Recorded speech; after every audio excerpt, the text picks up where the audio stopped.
Hi guys, welcome back to my channel. Hope आप सभी बहुत अच्छे से होंगे।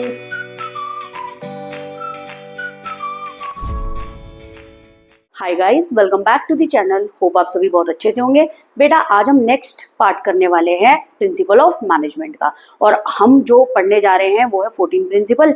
ठीक है, उसको बहुत अच्छी तरीके से करना। होपफुली आपने कुछ प्रिंसिपल्स लर्न कर लिए होंगे जितने भी मैंने अब तक करवाए हैं। चलिए फिर हम नेक्स्ट वाला देखते हैं। नेक्स्ट है आपका इक्विटी। देखिए, इक्विटी क्या होता है? इक्विटी होता है कि जो आपका वर्किंग एनवायरनमेंट होता है ऑर्गेनाइजेशन के अंदर, वहां पर डिस्क्रिमिनेशन नहीं होना चाहिए, यानी डिफरेंसेस नहीं क्रिएट करने चाहिए, लोगों के बीच में भेदभाव नहीं होना चाहिए। तो इक्विटी होता है इक्वल ट्रीटमेंट करना हर एक पर्सन के साथ। ठीक है, this principle of equity emphasizes that working environment of any organization should be free from all forms of discrimination। ये बात बोल रहे हैं, ये प्रिंसिपल इस चीज पे फोकस करता है कि वर्किंग एनवायरनमेंट जहाँ पे आप काम कर रहे हैं ऑर्गेनाइजेशन के अंदर should be free from all forms of discrimination. वहाँ कोई भी भेदभाव नहीं होना चाहिए।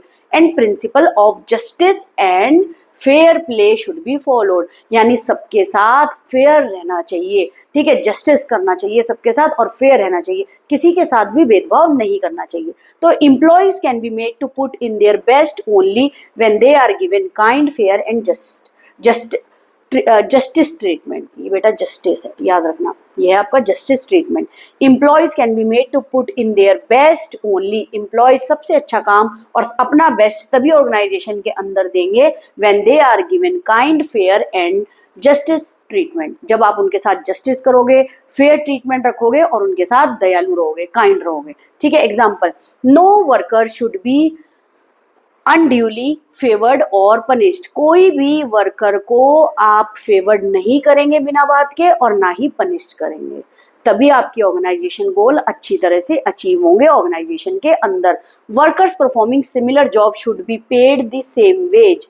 तो ये बात बोल रहे हैं, जो वर्कर एक ही जॉब बार बार रिपीट कर रहे हैं एक ही डेजिग्नेशन पे, और बेटा जिनका काम ये है कि सिमिलर जॉब बार बार करना, तो उनको क्या पड़ेगी, क्या दी जाएगी? Same wages. जो उनकी सैलरी होगी वही दी जाएगी। अगर वो एक्स्ट्रा वर्क करेंगे तो ही तो एक्स्ट्रा पे करेंगे। ठीक है बेटा, अगर सिमिलर जॉब कर रहे हैं तो उनको पे करा जाएगा सेम वेजेस। ओके, अब देख लीजिए पॉजिटिव इफेक्ट। पॉजिटिव इफेक्ट क्या होंगे?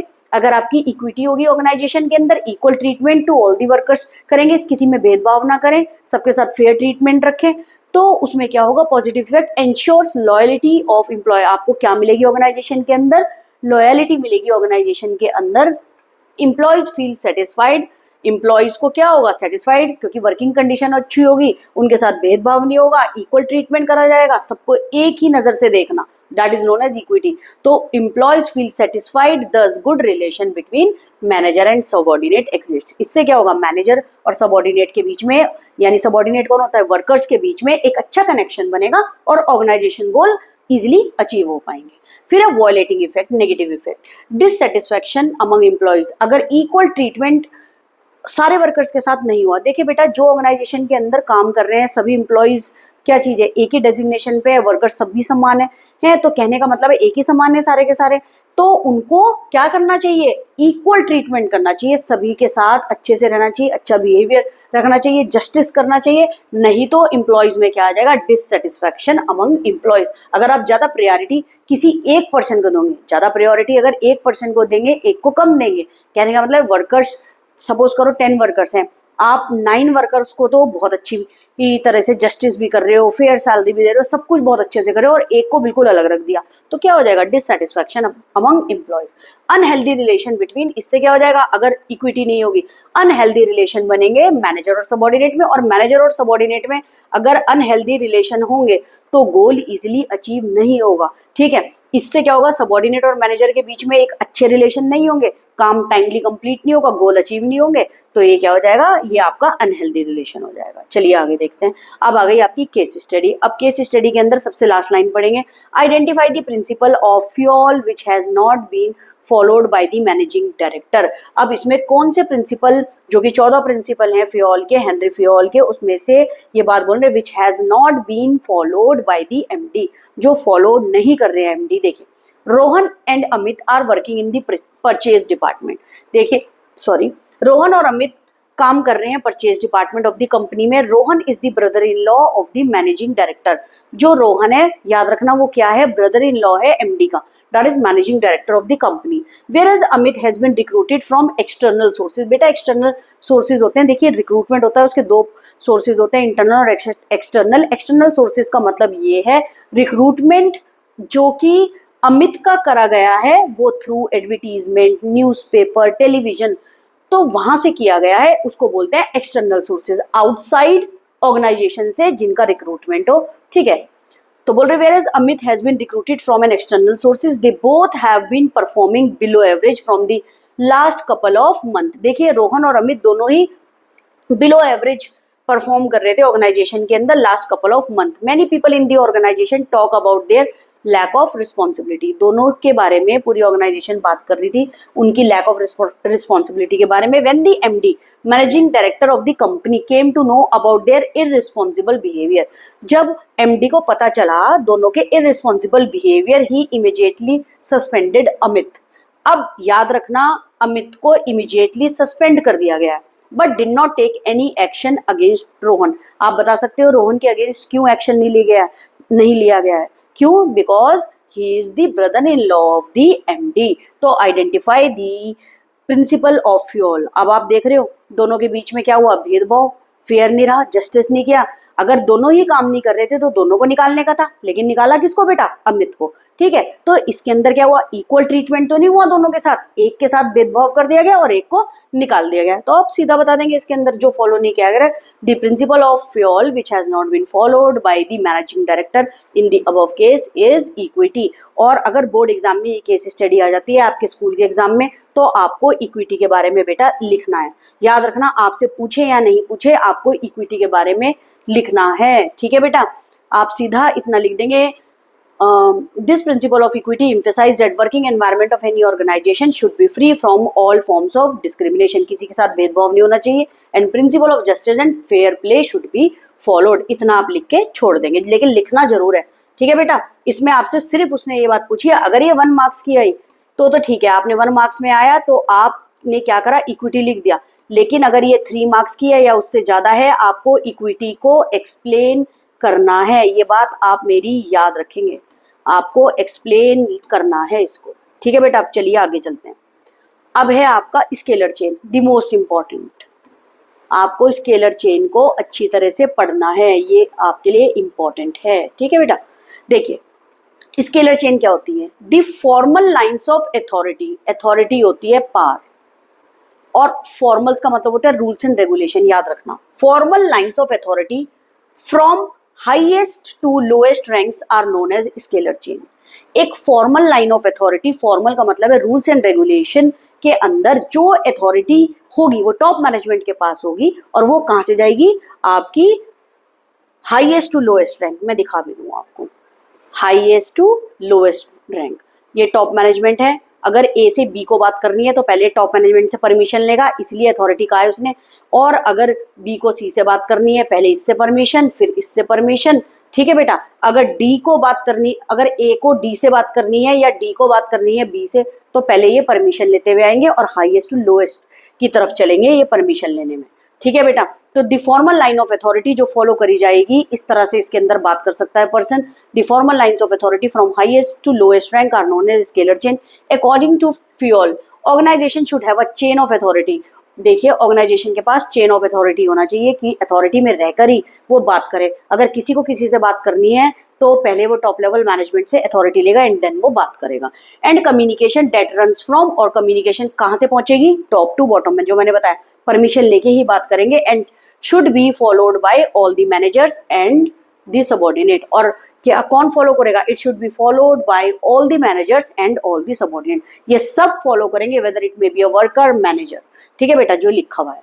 अब आ जाइए आगे, देखिए बेटा example, we consider a situation when there is one head A. अब वन हेड आपका कौन है, जो सबसे ऊपर पोजीशन पे बैठा है, A, who has 2 lines of authority, E under her और हिम। ये लड़का भी हो सकता है लड़की भी। One consist of B C D E F, B C D E F. ठीक है, another line of authority is A. ठीक है बेटा, ए इज एल एम, आपका क्या हो गया, एक की तरफ तो ये है, देखिए ABCDEFG, ठीक है बेटा, और दूसरी तरफ क्या है आपका ALMNOPQ, ठीक है। तो अब आप बात याद रखना, इफ, बहुत ध्यान से सुनना, if E has to communicate to O, अब E को बात करनी है किससे, O से, then first E need to reach A, ठीक है, एंड देन क्या चीज होगा, DCB, पहले E किसके पास जाएगा, A से अथॉरिटी लेगा, देन थ्रू DCB DCB की तरफ जाएगा, and then connect to O है, ठीक है बेटा, देन कनेक्ट टू O, और O को कनेक्ट करने के लिए उसको कौन से रूट से जाना पड़ेगा, थ्रू दी रूट LMN। देखिए बेटा, सबसे पहले क्या चीज होगा, अगर E को बात करनी है O से, ठीक है, तो E सबसे पहले परमिशन लेगा A से, जब A परमिशन दे देगा तो पहले वो D से बात करेगा, फिर C से बात करेगा, फिर B से बात करेगा, फिर L से बात करेगा, फिर M से बात करेगा, फिर N से बात करेगा, फिर वो जाएगा O पे, ठीक है, समझ में आया। तो जब वो O पे जाएगा, according to Fayol this channel should not be violated in the normal course of formal communication. ये बात बोल रहे हैं, according to Fayol this chain should not be violated, इस चेन को, चैनल नहीं सॉरी, दिस चेन को कोई भी वायलेटेड तोड़ेगा नहीं in the normal course of formal communication. अगर कम्युनिकेशन यानी बातचीत रूल्स एंड रेगुलेशन में रह के हो रही है तो इसको फॉलो ही करेंगे सारे, वायलेटेड कोई भी इसको निग्लेक्ट, इस प्रिंसिपल को कोई भी निग्लेक्ट नहीं करेगा, इसी को फॉलो करते हुए वो बात करेंगे। अब बहुत ध्यान से सुन लीजिएगा आप, ठीक है, ये आपको समझ में आया स्केलर चेन, ठीक है, ये आपको होपफुली स्केलर चेन समझ आ गया हो, बहुत इजी है बेटा, ठीक है। If there is an emergency then E can directly contact O through gang plank. अगर E ने डायरेक्टली बात कर ली है किससे, O से, मैं बेटे दूसरे पेन से आपको बता रही हूँ, देखिए ताकि आपको अच्छे से समझ में आए। अगर E ने डायरेक्टली बात कर ली है O से तो वो क्या कहलाया जाएगा, आपका गैंग प्लान, जो पिक्चर में मैं यहाँ लिख भी रही हूँ ताकि आपको अच्छे से समझ में आ जाए।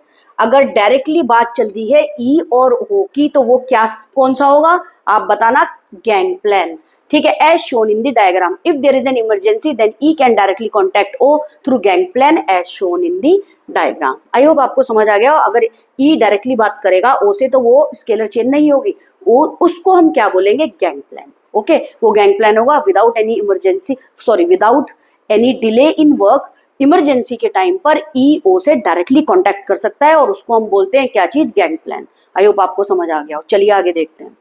अब है आगे आपका positive effect. Positive effect scalar chain में क्या चीज होगा, पॉजिटिव इफेक्ट आपका होगा बेटा ऑर्डरली फ्लो ऑफ इंफॉर्मेशन, यानी ऑर्डर में, चेन में, जो मैंने आपको बताया, एक रूट में जाकर के स्टेप्स में ऑर्डर फ्लो ऑफ इंफॉर्मेशन होगी। There will be unity of command. Unity of command का मतलब है ऑर्डर एक ही पर्सन से लिया जाएगा, फिर बातचीत स्टार्ट होगी, जो कि इसके अंदर था ए, ठीक है। वॉलेटिंग इफेक्ट, कम्युनिकेशन गैप में अर्ज, कम्युनिकेशन जब E O तक पहुंचेगा और सारे लोगों से बात करते चलेगा तो कम्युनिकेशन गैप हो जाएगा, कम्युनिकेशन गैप में exist. Disorderly flow of information, disorderly का मतलब है जो इन्फॉर्मेशन करेक्टली पहुंचनी चाहिए थी वो क्या चीज हो जाएगी, सबको पता चल जाएगी, डिसऑर्डरली फ्लो ऑफ इंफॉर्मेशन हो जाएगा, ठीक है। अब आ जाइए, नेक्स्ट आपका क्या है, नेक्स्ट आपका प्रिंसिपल है, देखिए ऑर्डर। अब ऑर्डर क्या होता है, according to Fayol every enterprises should have two kind orders. देखिए according to Fayol every enterprises have two kind orders, material orders for physical resources and social order for human resources, ठीक है बेटा। अब ध्यान से देखिए, keeping the physical resources in order. अब physical resources का मतलब समझ लीजिए आप सोच रहे होंगे मैम ने बताया नहीं। फिजिकल रिसोर्सेज का मतलब है a proper place for everything and everything in its right place. देखिए बेटा,